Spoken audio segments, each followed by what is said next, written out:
Club nights, hip hop steps. పూర్తి వివరాలకు చదవండి రేపటి సాక్షి దినపత్రిక. అసలు ఏఆర్ డైరీకి అది నాణ్యత లేదని తేలింది. ఓకే, ఎన్డీడీబీ రిపోర్ట్ వచ్చింది, టీటీడీ కూడా టెస్టులు చేసింది, దాంట్లో నాణ్యత లేదని తేలింది. ఓకే, ఇవన్నీ ఓకే.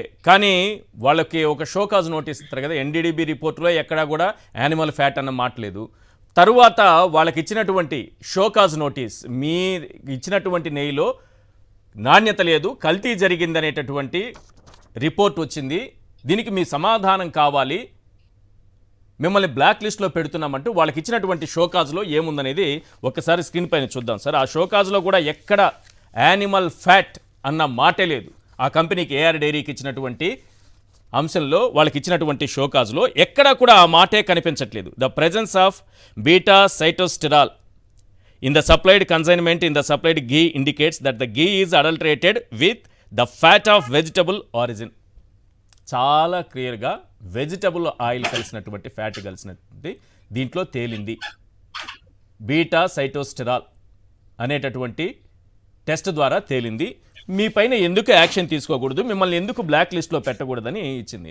మరి సిట్ కళ్ళు మూసుకొని ఇవన్నీ గమనిస్తుందా లేదా, లేకపోతే చంద్రబాబు నాయుడు గారు ముందే తయారు చేసి పెట్టినటువంటి రిపోర్ట్ పైన సంతకం పెట్టేస్తుందా అన్న అనుమానాలు కూడా వ్యక్తమవుతున్నాయి. శ్రీకాంత్ గారు ఏం చెప్తారు సార్?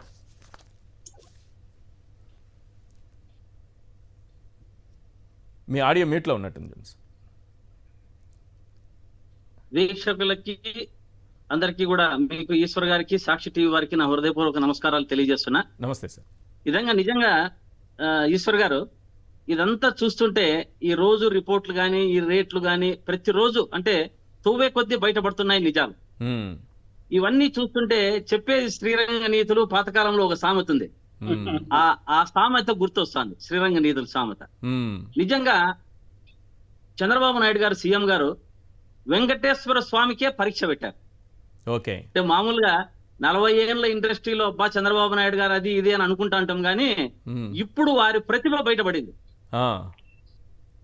వెంకటేశ్వర స్వామి అంతటి మహా దేవదేవుడైనటువంటి వెంకటేశ్వర స్వామికే పరీక్ష పెట్టాడు.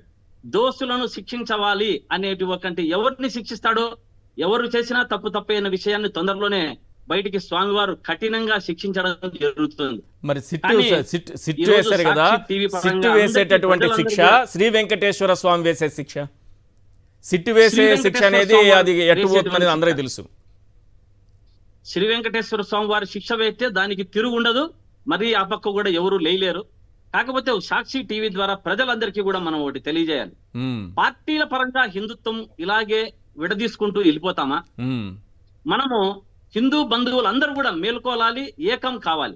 అవును, చంద్రబాబు నాయుడు గారు చెప్పినది నిజమా? వైఎస్ఆర్ కాంగ్రెస్ పార్టీలో చేసినటువంటిది వాస్తవాలు ప్రజలంతా కూడా గమనించాలి. ఏడుకొండల స్వామి మీద రాజకీయాలు అవసరం లేదు అన్నది అందరూ కూడా గుర్తించాలి. ఎవరు చేసినా స్వామివారు కఠిన శిక్ష వేస్తారు, అది తప్పదు. కానీ తిరుమలలో ఈవో గారిని చూసారా ఈశ్వర్ గారు? వారి పరిస్థితి అయితే చాలా దీనంగా ఉంది. వారు తిరుమలలో వారు టీవీలో ఇంటర్వ్యూలో గాని చెప్పేటప్పుడు ఆయన మనసులో లేదా అక్కడే కనపడుతుంది. ఆయన నమో వెంకటేశాయ అనేది పోయి ఓం నమ శివాయ అంటున్నారు, తప్పు లేదు. కానీ శివుణ్ణి కూడా వేడుకుంటున్నారు, స్వామి దీంట్లో నుంచి నన్ను బయటికి ఆయన అని.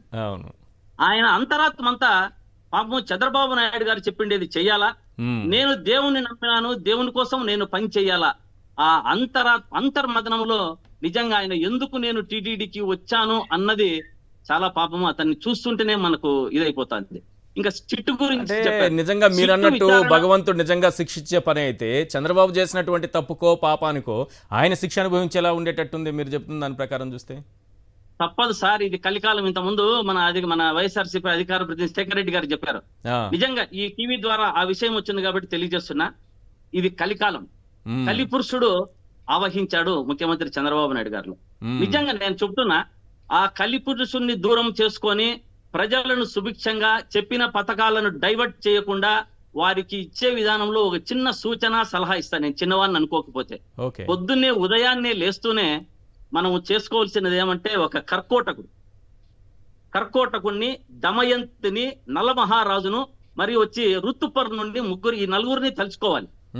కర్కోటకుండ అంటే పామును ఒక్కసారి ఆయన బెడ్రూమ్ లో ఫోటో పెట్టుకుంటే ఓకే పామును, దమయంతిని, నలమహారాజు గారిని, అదే విధంగా ఈశ్వరుని, ఋతుపర్ణుని, ఈ నలుగురిని పొద్దున్నే అనుకుంటే కలిపురుషుడు పక్కకి వెళ్ళిపోయి వారు చెప్పినవి సూపర్ 6 అన్ని అమలు చేసుకుంటూ ప్రజలకు మంచి చేయాలా ఆయన ముఖ్యమంత్రిగా ఉన్నప్పుడు అని ఆ దేవదేవుని వెంకటేశ్వర స్వామి శిక్షిస్తాడు, లేకుంటే అతనికి మంచి మనసు ఇవ్వాలని కోరుకుంటున్నా.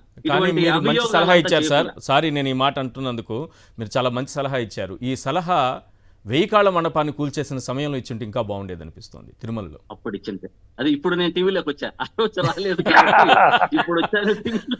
కరెక్ట్ నేను చిన్నవాడిని తెలియజేశా. కరెక్ట్ అప్పుడు ప్రైవేట్ చర్చల్లో ఇచ్చుంటాడు, అలా సలహా ఇచ్చే ఉంటాను సార్ తప్పకుండా. అదే సార్, ఈ సిట్టు వల్ల ఉపయోగం లేదనేది ప్రజలకు అందరికీ తెలియదు. ఈశ్వర్ గారు ఒక ముఖ్య విషయం చెప్పాలి, మర్చిపోయాను. నిన్న రాత్రి నేను తిరుమల వెళ్ళాను సార్. అంతకు ముందు బ్రహ్మోత్సవాలకు ముందు తిరుమల వెళ్తే మొత్తం కూడా పూలతో చక్కగా డెకరేషన్ చేసి ఉంటుంది. నిన్న ఎక్కడ చూసినా చక్కగా పచ్చ లైట్లతో చక్కగా డెకరేషన్ చేశారండి.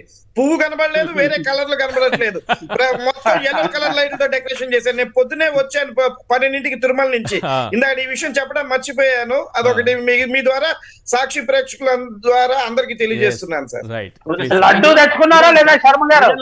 లడ్డు అంటే తెచ్చుకున్నారు లేదా? లడ్డూలు తెచ్చుకున్నారా? ప్రజలకందరికీ తెలియాలి ఏమంటే, సిట్ అనే దాని గురించి కూడా చాలా మందికి ఒక అవగాహన తక్కువ ఉంది. సిట్ అంటే చదువుకున్న వాళ్ళలో తప్ప మిగతా వాళ్ళలో దాని గురించి తెలియదు అనమాట. అంటే సిట్ అంటే ఏదో సిబిఐ కన్నా గానీ మన సుప్రీంకోర్టు జడ్జి కన్నా పెద్దది, చాలా పెద్దది అనుకుంటారు. ఈ సిట్టు వల్ల వాళ్ళకు చెందినటువంటి ఆఫీసర్లను వేసుకొని మనం నిజాన్ని దాచడం తప్ప ఏమీ లేదు. ప్రతి ఒక్కరు కూడా మనం ప్రజలంతా కూడా హిందూ బంధువులు ఆలోచించాలి. సిబిఐ విచారణ గాని లేదంటే సిట్టింగ్ జడ్జితో విచారణ గాని జరిపించాలనేది ప్రజల అందరి యొక్క ఆమోదమైన అది ఒక ఇదనమాట. దాని ప్రకారం చేయమంటున్నా. మొన్న చూశారు సుబ్రహ్మణ్య స్వామి గారు, ఐవైఆర్ కృష్ణారావు గారు, మరి అదేవిధంగా విహెచ్పి అధ్యక్షులు నందిరెడ్డి సాయిరెడ్డి గారు, వీరందరూ కూడా ఒకటే తెలియజేశారు, చంద్రబాబు ఆరోపణలు నిజము కావని మాకు తెలుసు, దీని మీద సిబిఐ వేయండి, దీని మీద సిట్టింగ్ జడ్జితో వేయండి అని అడుగుతున్నారు. కాబట్టి ఇదే విధంగా రావాలని నేను కూడా నిజంగా దేవదేవుని అనుగ్రహం దీని మీద సిట్టును తీసేసి దీన్నంతా కూడా బీజేపీ వారు చోద్యం చూస్తున్నారు. ఎందుకో నాకు అర్థం కాలేదు. అంటే వారు అంత హిందూ సంస్కృతి సాంప్రదాయాలని, వాళ్ళ అంత హిందువుల మీద మనకు మనోభావాలను దెబ్బతీయకుండా ఉండాలనుకునే వాళ్ళు చోద్యం చూస్తున్నారు తప్ప ఇంకొకటి లేదు నేను తెలియజేసుకుంటున్నా. ఇంకోటి ఈశ్వర్ గారు, ప్రకాష్ కుమార్ గారు అని కర్ణాటకలో ప్రముఖ దేవాలయాల్లో క్వాలిటీ కంట్రోలర్, ఆయన చెప్పాడు, నెయ్యిలో ఏది కలిసినా కూడా, ఏ కొవ్వు ఫ్యాట్ కలిసినా కూడా అది పాడవుతుంది తప్ప మంచిగా ఉండదు అని తెలియజేశారు. ఇంకొకటి ఈ విషయం గురించి మనం చిన్నది మాట్లాడుకుంటే, ఇప్పుడు ఆవు గురించి మాట్లాడు, దేశీ ఆవు నెయ్యి, మరి జెర్సీ ఆవు నెయ్యి. జెర్సీ ఆవు మనం పుట్టుక గురించి ఒకసారి ఆలోచించుకుందాం, ఈ అందరికి ప్రజల విషయం తెలియడానికి. జెర్సీ ఆవు ఆస్ట్రేలియా నుంచి పంది సెమెన్తో తయారు చేసిండేది జెర్సీ ఆవు. దాని పొదుగును చూసారా ఎట్లుంటుందో? అవును. ఆ పైన గంగడోలు గాని పైన గోపురం గాని ఉండదు. పందికి ఎలా ఉంటుంది? పందికి ఫ్లాట్ గా స్ట్రైట్ గా ఉంటుంది. ఆ పంది పొదుగు చూసారా? ఈ ఆవు పొదుగు పంది పొదుగు రెండు ఒకటే మాదిరి ఉంటాయి. ఇది ఆస్ట్రేలియన్ సైంటిస్ట్ ఒకసారి చెప్పారు, ఒక ఆర్టికల్ లో రాశారు. పంది సెమెన్తో తయారు చేసినది జెర్సీ ఆవు. జెర్సీ ఆవు ఆ బ్రీడ్ తో వచ్చింది. రైట్. శేఖర్ రెడ్డి గారు, రేపు జగన్మోహన్ రెడ్డి ఆవేశంగా మెట్లు కడిగి ఆవేశంగా హిందువులను ప్రతిఘటిస్తూ చెప్పారు. పవన్ కళ్యాణ్ గారు కూడా వారు క్రిస్టియన్ బ్యాప్టిజం తీసుకుంటున్నామన్నారు. నాగబాబు గారు కానీ చాలా పత్రికల్లో వాళ్ళు తెలియజేశారు, మాకు దేవుడు అంటే నమ్మకం లేదు అన్న విషయాన్ని వాళ్ళు చాలా ముందు నుంచి కూడా చెప్తున్నారు.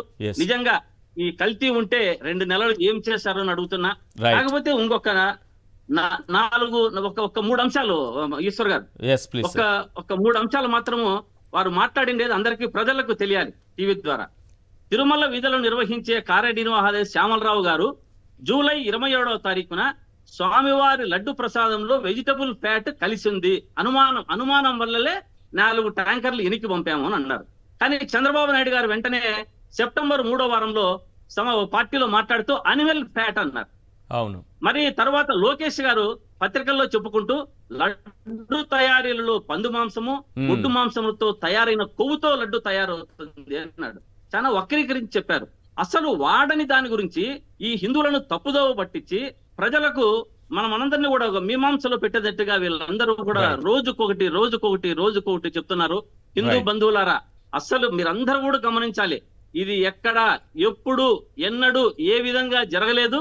ఇప్పుడు జరిగినటువంటి 276 కానీ సార్ చెప్పారు ఎంతకైనా ఇవ్వచ్చు అనే అంశాన్ని దేవునికి సప్లై చేయడంలో మనం చూసాం సార్. ఇక్కడ ప్రకృతి వనం అని ఉంది, దాంట్లో పోతే 2500 రూపాయలు నెయ్యి ఓన్లీ దేశీ ఆవుతోనే తయారు చేస్తారు. 2500 రూపాయలు కిలో. అటువంటి నెయ్యి కూడా చంద్రబాబు నాయుడు గారు 276 రూపాయలకి ఎట్లా కొన్నారో మరి. మామూలుగా మన లాంటి వాళ్ళు ఆలోచిస్తే సాధ్యమని తెలుస్తుంది, మనకి సాధ్యమని తెలుస్తుంది. కానీ చంద్రబాబు నాయుడు గారు మన మనసులో విషయం వేస్తారు కదా, 1100, లడ్డూకి యానిమల్ ఫ్యాట్ వేసినట్టు మన మనసులో విషయం వేస్తారు. దేశీ ఆవు నెయ్యి. Right right. అటువంటి దాంతో తిరుమల తిరుపతి దేవస్థానంలో దేవునికి నిత్యము కైంకర్యాలు జరగాలని మీ టీవీ ద్వారా కోరుకుంటున్నాను. Right right.